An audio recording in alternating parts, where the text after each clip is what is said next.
Hey, Mike, so good question. So, yeah, the only way you get dinged for things like mileage or damages on the vehicle is if you turn the car in at the end of the lease. So if you just go to the dealership and say, hey, my lease is up, I want to turn my vehicle in, what'll happen is a representative from the leasing company will come out and do a condition report, and they'll note anything that's out of the ordinary, over normal wear and tear.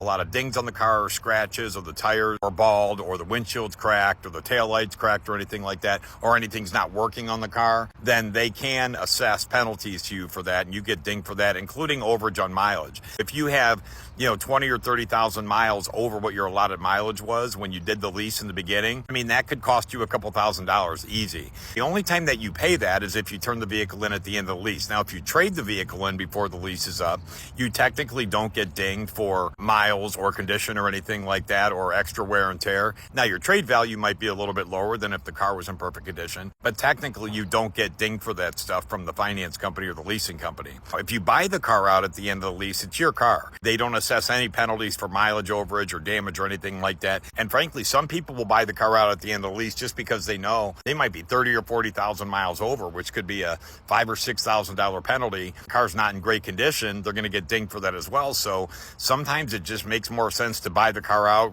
get it to where you want it condition wise, and just own it and drive.